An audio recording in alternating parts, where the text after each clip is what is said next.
هتجنني يا جماعه، هتجنني بجد. نوال انت غلطه في المستشفى، انت ازعاج للعيانين يعني. طب بص بقى، الكلام اللي انا وانت متفقين عليه ما بيننا وما بين بعض ان انا ما ينفعش اهزقك قدام الناس والكلام الفارغ ده. ياسين ومريم هنا مش غرب. نوال حبيبتي، انت دلوقتي نويتي تهزقيني في المستشفى، هزقيني صح، هزقيني بجمل عصريه على الاقل. طب شاور قول لي اهزقك ازاي، اهزقك ازاي، شاور. لا انا هقول لهم على قصه الشامبو، حلو قوي. ها اقول لكم على قصه الشامبو كتير فيها رقاب. والله العظيم لا اقولها. لا لا قولي يا معتز، استني بقى. عادي يا نوال، ايه عليا مريم ولا ايه؟ يا نوال ايه المشكله؟ حاولي اكتر من اللي بيقولوا اصلا. بص بقى يا باشا، الهانم فاكره نفسها متجوزه صيدلي بقى، هيغرقها حاجات لشعرها اللي مفيش منه امل ده. كل يوم الاقيها سايبه لي على الثلاجه ايه، لسته 50 علبه بلسم، ماسكه بحر التين الميت، شامبوهات، وفاكرها جايبه. مش فاهمه ان الصيدليه بتفلس.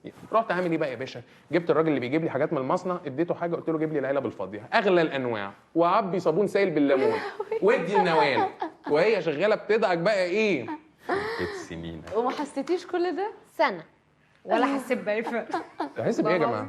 تحس بايه؟ تحس بايه؟ نوال شعرها في تشابك اكتر من حياتي يعني. ده عملت فيها جميله بالصابون السائل ده، الصابون بقى واقف مذهول مش عارف يعمل حاجه.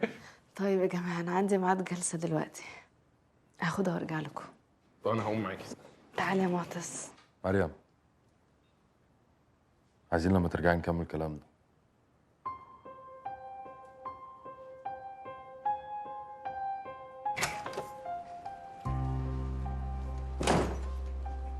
خف على نوال شويه، مهما كانت بتحبك اكيد هتزعل.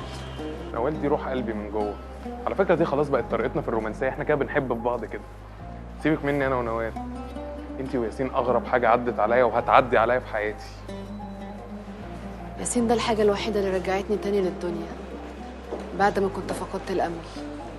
انت عارف اني كلمت الدكتور وقلت له ياخد اي جزء من جسمي ويديهوله هو يعيش بيه. قال لي اكيد بتهزري، ده خيال علمي. يعني هو طبيعي تطلبي من حد بيحبك الحب ده كله وانتي بتحبيه كل ده انه يساعدك تسيبيه وتمشي؟ هو حكالك؟ حكالي. كنت عايزه اخلصه من همي، كنت عايزاه يركز في شغله بقى وفي حياته المتعطلين دول، بس اكتشفت اني كنت قاسيه عليه قوي بالطلب ده. ليه؟ عشان حطني في نفس المكان، طلب مني نفس الطلب، واكتشفت انك تساعد في موت حد عزيز عليك اكنك بتقتل حته منك. انتوا قصتكوا دي اغرب حاجه عدت عليا. الغريب اني ما كنتش عايزاها تخلص كده، بس اكتشفت ان مش كل حاجه عايزينها بتحصل. يعني خلاص غيرتي رايك ومش هتطلبي منه اللي في دماغك؟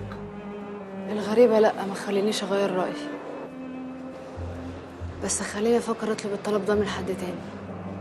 ازاي يعني؟ انا رايحه الجلسه.